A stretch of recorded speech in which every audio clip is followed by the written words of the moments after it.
Hi friends, welcome back to our channel. It's Geeta Arjun talks. IPL start అవబోతుంది కదండి. ఇంకా మా వాడైతే దగ్గర ప్రాక్టీస్ చేసేస్తున్నాడు. ఫ్యూచర్ క్రికెటర్ అవుతాడో ఏంటో తెలియదు, కానీ ఇంకా బాల్ తీసుకొని వెళ్ళి వాడికంటే పెద్ద వాళ్ళతో అయితే క్రికెట్ ఆడుతున్నాడు అనమాట.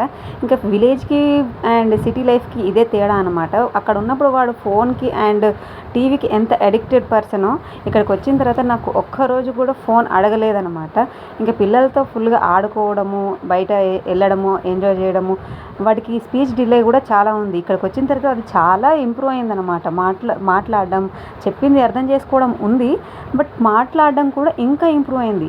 ఇట్లా అప్పుడప్పుడు పిల్లల్ని విలేజ్కి తీసుకొస్తూ అమ్మమ్మ వాళ్ళ దగ్గర ఉంచడం, ఇలా తాతయ్య వాళ్ళతో తిప్పడం, పిల్లలతో ఆడించడం, ఇది చాలా మంచిదని నాకైతే ఇప్పుడు చాలా అనిపించింది అనమాట. ఇది బెస్ట్ ఆప్షను. ఎందుకంటే సిటీలో పెరిగిన పిల్లలకి, విలేజ్లో పెరిగిన పిల్లలకి ఇదే డిఫరెన్స్ ఉంటుందన్నమాట. వాళ్ళు ఎంత యాక్టివ్గా ఉన్నా కానీ ఇలాంటి కొన్ని ప్రాబ్లమ్స్ మనం ఫేస్ చేయాల్సి వస్తుంది. ఇక్కడ అందరు జనాలు చుట్టూ అన్ని రిలేషన్స్ వాళ్ళు, మనకు తెలిసినా తెలియకపోయినా ఒక రిలేషన్తో అందరం కలిసి ఉంటాము. అక్కడేమో 4 గోడలు మండిపోతూ ఉంటారు. దానికంటే ఇదే బెటర్. అక్కడ బర్రెలు వస్తున్నాయని చెప్పేసి మావాడు పరుగు ఇంకా క్రికెట్ మానేసి. వీడియో కనుక మీకు నచ్చినట్టు లైక్ అండ్ సబ్స్క్రైబ్ చేసుకోండి కదా.